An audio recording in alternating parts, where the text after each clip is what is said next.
자, 우리 윤성욱TV 구독자 및 시청자 여러분 안녕하세요. 윤성욱입니다. 다들 행복한 연휴 보내고 계실까요?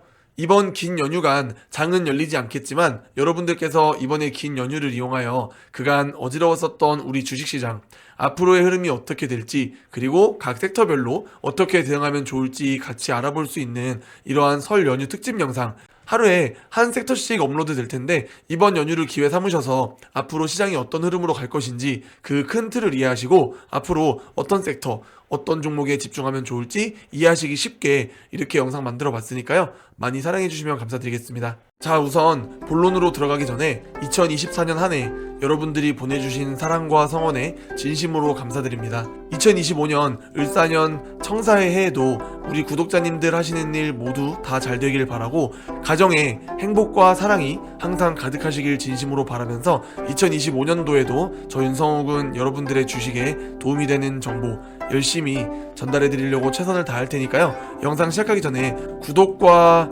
좋아요 꼭 한 번씩들만 부탁드리고 응원의 댓글, 새해 인사 등등 다 좋으니까요. 댓글 하나씩만 꼭 부탁드리겠습니다. 자, 그럼 다들 새해 복 많이 받으세요.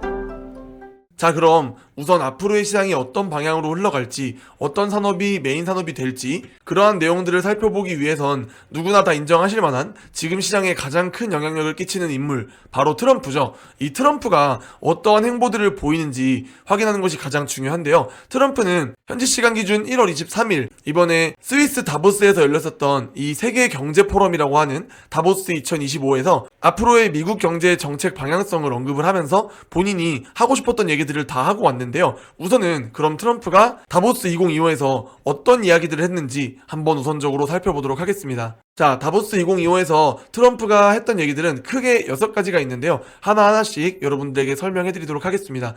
자, 가장 우선 첫 번째로는 금리 인하가 있었습니다. 미국의 연준을 비롯해서 전 세계적으로 금리를 낮추는 방향으로 가야 한다고 그렇게 요구를 했는데요. 트럼프는 결국은 고금리와 강달러를 좋아하지 않는다라는 걸 한 번 더 확인시켜줬습니다. 그래서 금리 인하를 통해서 시장의 유동성을 공급을 하려는 목적이 보여지고요. 두 번째로는 법인세를 인하한다는 얘기였습니다. 여러 동맹국들을 향해서 미국 내에서 생산할 시에는 법인세를 15%로 낮춰줄 거고 그렇지 않을 경우에 관세를 부과하겠다라고 했는데요. 다만 집중해서 볼 점은 보편 관세나 전 품목에 대해서 관세를 매기기보다는 차별적으로 관세 정책을 펼칠 것이라고 예상이 되었습니다. 또 세 번째로는 유가를 하락시키겠다라는 얘기를 했는데요. 트럼프는 직접적으로 에너지 시장에 개입을 하겠다라고 이렇게 발표를 하면서 사우디와 오펙 회원국들에게 유가를 낮출 것을 요구했습니다. 그렇게 사우디와 오펙, 미국이 합동으로 시추량을 늘리면서 공급을 늘려서 유가를 하락 전환할 것이라고 이렇게 언급을 했는데요. 기존에 바이든 때에는 유가 상승에 의한 물가 상승 혹은 인플레이션 등등으로 국민들의 불만이 점점 커져갔었는데요. 이거는 바이든이 좀 억울할 수 있지만 코로나의 막바지에 대통령 임기를 이어받으면서 그에 대한 여파라고 볼 수 있지만 그래도 바이든 나름대로 유가를 좀 낮춰보기 위해서 사우디의 빈살만 왕세자에게 유가를 좀 낮춰달라고 부탁을 했었지만 빈살만이 바이든 보란 듯이 가자마자 바로 유가를 올렸었는데요. 실제로 바이든은 빈살만이 살인자라고 얘기할 정도로 서로 사이가 안 좋았었습니다. 하지만 트럼프는 빈살만과 사적으로 친분도 있고 관계가 굉장히 좋아서 이 실제 유가 하락도 이번에는 트럼프가 뜻하는 대로 국가적인 정세가 갈 거라고 보여지고 있습니다. 또 네 번째로는 방위비를 증액하라고 이렇게 나토 동맹국들을 통해서 얘기를 했는데요. 최소 GDP의 5%까지는 국방비를 증액해라 라고 촉구를 하였습니다. 원래 GDP 대비 2% 이상 올리라고 했었는데 이게 3%까지 갔다가 지금 결국은 5%까지 늘리라고 얘기가 나온 건데요. 이거 말을 가장 잘 듣는 나라가 바로 폴란드입니다. 폴란드 같은 경우는 지금 러우 전쟁의 다음 타겟인 거죠. 우크라이나 바로 옆에 붙어 있는데 우크라이나가 수복당하고 나면 그 다음은 자신들이 될 거기 때문에 자기들 땅에서 전쟁을 하는 것보다는 이 우크라이나를 도와서 우크라이나 땅에서 전쟁을 종결시키는 게 가장 낫기 때문에 지금 본인들의 무기를 다 지원을 하면서 동시에 자기들 무기는 현대화하겠다고 징집을 늘리고 있고 우리나라의 K9 자주포, K2 전차, F-50 폭격기 등등 굉장히 많은 무기들을 사가고 있는 중입니다. 근데 또 독일이나 프랑스 같은 같은 나라들은 트럼프 1기 때부터 방위비 올려라라고 하면 알았다고 이렇게 말만 하고 안 올린 적이 많은데, 이번 트럼프 2기는 정말 강력하기 때문에 독일이나 프랑스 같은 나라들도 이번에는 방위비를 안 올리기가 쉽지 않을 겁니다. 자, 그리고 다음으로 5번째는 규제 완화가 있습니다. 규제 완화 같은 경우에 있어서는 현재는 불필요한 관료주의 때문에 기업들의 발전에 필요한 그러한 인허가나 규제가 굉장히 많은 상태인데, 미국은 이러한 불필요한 관료주의를 철폐하면서 앞으로 그러한 모든 허가나 규제들이 일주일 이내에 해결될 수 있도록 신속한 허가 절차를 진행하고, 또한 비효율적인 환경 규제에 대해서도 완화하겠다라고 그렇게 얘기를 했습니다. 그러면서 많은 기업들이 미국 내에 투자를 유치하기를 유도하고 있습니다. 자, 마지막으로는 이 이후에 불공정 관행을 철폐하겠다라는 건데요. 트럼프가 말하기를 지금 중국보다도 유럽이 더 불공정 무역이 심한 상태라고 하는데요. 구글이나 애플, 메타 등과 같은 그 미국 자국 기업 내에 대한 불공정 세금 징수에 대해서 철회를 요구를 했고, 미국 항공사 대상으로 하는 유럽공항 착륙 시에 수수료 부과하는 것도 철폐해라. 그리고 미국산 자동차, 농산품 등을 니네도 좀 구매를 해가면서 우리의 무역 수지를 서로 맞춰 나가자라고 이렇게 불공정한 무역 적자를 해소하기 위한 다양한 요구들을 했습니다. 자, 이렇게 다보스 2025에서 트럼프가 했던 얘기들에 대해서 한번 간략하게 알아봤고요. 자, 다음으로는 트럼프가 또 현지 시간 1월 23일 기준으로 해서 주요 행정명령들을 몇 개 서명을 했는데요. 해당 내용들을 살펴보면 가장 크게 디지털 금융 분야에서의 미국의 리더십 강화라고 해서, 자, 우선 이 1번 내용에 대해서 자세히 살펴보시면 그 목적은 디지털 자산이나 금융기술 분야에서 미국이 리더십을 가져가겠다라는 목표와 함께 이 CBDC라고 하는 중앙은행 디지털 화폐가 가지고 올 수 있는 위협으로부터 국민을 보호하겠다라고 하는 그러한 목표를 갖고 있는데요. 이 CBDC가 뭐냐면, 중국과 같은 경우에는 여러분들 가보셨는지 모르겠지만 알리페이와 같은 그러한 디지털 화폐가 굉장히 잘 되어 있습니다. 그렇기 때문에 지갑을 가지고 다닐 필요가 없고, 우리나라의 삼성페이와 같이 그런 카드뿐만이 아니라 실제 현금들도 다 디지털 화폐화해서 QR코드를 찍기만 하면 결제가 되는 그런 시스템들을 말하는데요. 이 중앙은행 디지털 화폐 같은 경우에 있어서도 이 모든 소비의 컨트롤을 국가가 하기 때문에 이게 개인적인 프라이버시가 지켜지지 않는다라고 생각하고 있습니다. 그래서 미국에서만큼은 이 중앙은행 디지털 화폐에 대해서 금지하고 모든 기관에서 이 CBDC 관련된 계획은 다 중단해라 라고 강력하게 트럼프가 이러한 행정명령을 내린 상태이고요. 또한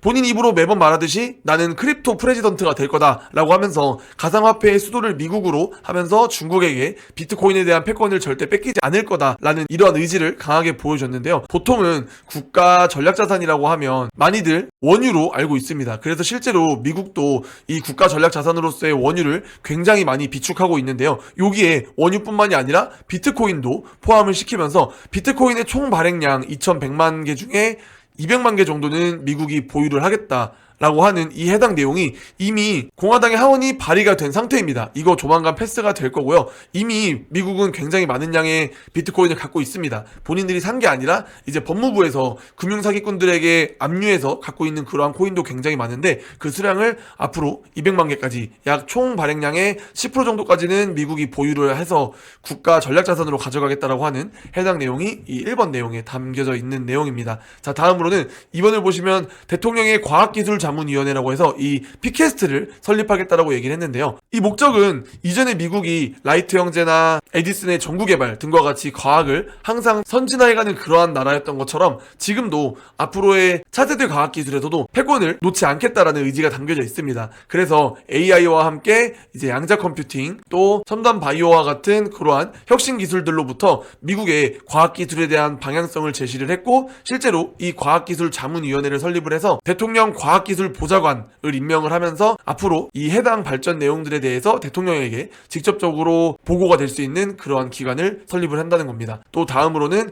AI에서 미국의 리더십 장벽을 제거하겠다는 건데요. 이 해당 행정명령에 대한 목적은, 지금 트럼프는 어쨌든 이 해당 세 개의 산업들을 앞으로 미래 먹거리라고 보고 있고 메인 핵심 산업이라고 보고 있는 겁니다. 그 중에서도 이 인공지능을 가장 많이 집중해서 보고 있는데, 이 인공지능이 개발이 되는 데 있어서 장애가 되고 있는 일부 AI 정책과 지침들을 철회하면서 미국이 인공지능 분야에서 세계적인 리더십을 유지하기 위한 그러한 조치를 했는데요. 그 주요 조치로 보면 이 2023년 10월 30일에 바이든이 행정명령으로 냈었던 이 AI에 대한 규제를 다 철회하고 폐지해라 라고 얘기했는데요. 이 규제가 뭐였었냐면, 미국의 AI 기업들 같은 경우에 있어서는 본인들이 연구 중인 인공지능이 지금 어떤 수준까지 왔고 앞으로 어떤 리스크가 있는지 그런 것들을 보고를 해라 라는 거였는데요. 이 인공지능은 개발이 굉장히 빠르게 되고 있기 때문에 이거를 매번 이렇게 보고하고 하는 게 굉장히 불편한 일입니다.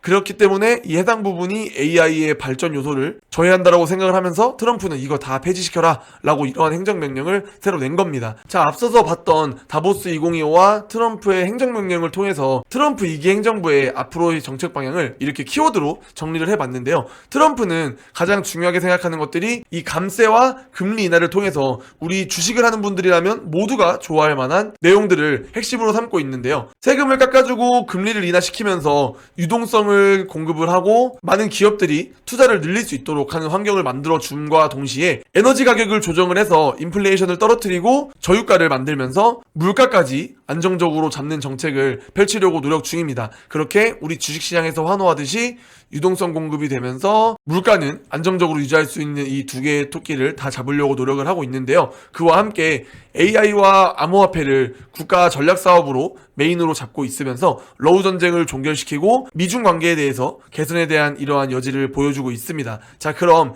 해당 부분을 통해서 앞으로 우리가 어떤 섹터를 눈여겨보면 좋을지 알아볼 텐데요. 자, 우리가 설 연휴 특집 두 번째로 집중해야 할 섹터는 바로 방산인데요. 앞에 설명드렸다시피 트럼프의 행정명령과 다보스 2025에서 얘기했었던 내용들 중에 방산 관련된 부분들을 살펴보시면 우선 첫 번째로 이미 직접적으로 나토와 같은 동맹국들에게 방위비를 증액하라고 명령을 했습니다. 유럽과 미국 사이에 있었던 불공정 무역을 무기로 하여금 미국은 EU를 계속해서 압박을 할 텐데요. 그 압박의 내용 중에 하나가 우리랑 관세를 통한 무역 전쟁을 할래? 아니면 우리 자동차나 무기 이런 거 사갈래? 둘 중에 고른다라고 하면 EU는 당연히 후자를 택할 것입니다. 그래서 다보스 포럼 이후에 실제 유럽의 많은 나라들의 수장들은 진짜 트럼프랑 관세 정책을 할 바에는 방위비 빠르게 올리겠다라고 다 트럼프 말이 옳다라고 동의하고 있는 상황입니다. 그래서 이 핵심 내용들을 정리해보면 트럼프가 EU를 관세를 무기로 해서 압박을 하면서 방위비 증액을 꽤 유도할 것인데 이게 국방비라는 게 여러분 EU가 국방비를 높인다라는 것뿐만이 아니라 이거 국방비 또한 상대적인 개념이기 때문에 예를 들면 북한이 지금 갑자기 무기에 투자를 많이 하면서 국방비를 늘린다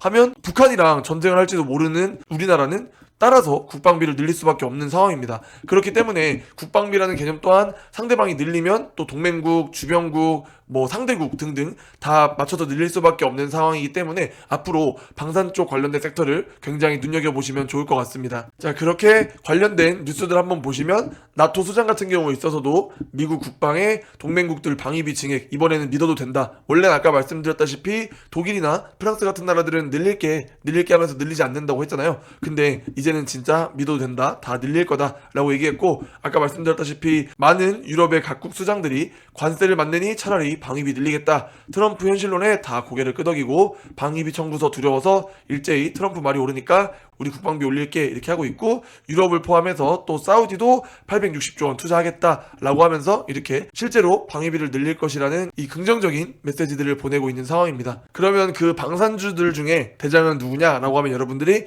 이렇게 4개 위주로 살펴보시면 될 것 같습니다. 하나에어로스페이스, LIG넥스원, 현대로템, 한국항공우주 이렇게 4개 기업이 있는데요. 하나에어로스페이스 같은 경우에 있어서는 K9 자주포와 천무라고 하는 다연장 로켓을 메인으로 하고 있고 폴란드, 루마니아, 베트남 등으로 굉장히 많은 수출을 하고 있는 상태에서 이제 EU까지 가세해서 국방비를 올리게 되면 반사수혜를 볼 수 있는 기업으로 보여지고 있습니다. 최근 주가 흐름도 굉장히 좋은 흐름을 보여주고 있고요. 이어서 LIG넥스원을 보시면 LIG넥스원 같은 경우는 유도무기를 굉장히 잘 만드는 업체인데 이라크나 말레이시아 이런 곳으로 수출을 많이 하고 있습니다. 최근에 또 주가 흐름도 굉장히 좋은 모습을 보여주고 있으면서 앞으로 연휴가 끝나고 나면 다시 또 재조명이 될 것으로 보여지고 있습니다. 다음으로 또 현대로템이 있는데요. 현대로템 같은 경우에도 K2 전차를 폴란드나 이제 루마니아, 페루, 슬로바키아 이런 나라로 많이 수출을 하고 있는 상황에서 EU가 이제 폴란드를 시작으로 관심을 갖고 계속 수주가 이어지면서 좋은 흐름 최근에 계속 보여주고 있는 상황이면서 앞으로 더더욱 좋아질 거라고 보여지고 있고요. 한국우주항공 같은 경우에도 이제 FA-50이라는 전투기를 폴란드, 인도, 이라크, 동남아, 아랍에미리트, 말레이시아, 우즈벡 등등으로 굉장히 다양한 나라에 수출을 하고 있는 상황인데 이제 EU까지 가세해서 EU가 물론 다 저 국방비를 우리나라의 방산기업에다가 사진 않겠지만 대부분은 미국이 메인일 거예요. 하지만 그거에 대한 반사수혜로 한국항공우주도 연휴 이후에는 좋은 주가 흐름을 보여줄 걸로 예상이 되고 이 4개 기업 모두 방산기업의 빅4로 여러분들이 관심 종목에 넣어두시고 이제 EU가 실제로 방위비를 증액을 하면서 그 일부 반사수혜로 우리나라에 대한 수출도 늘어날 경우에 좋은 주가 흐름을 보여줄 거니까요. 여러분들 다들 연휴 끝나고 나면 관심 종목에 넣어두시고 직접 매매도 해보시면서 좋은 수익 내셨으면 좋겠습니다. 자, 그럼 오늘 영상 이렇게 마무리하겠고요. 여러분들 이번 긴 연휴 다들 가족들과 행복하고 좋은 시간 보내시길 바라겠습니다. 감사합니다. 윤성욱이었습니다.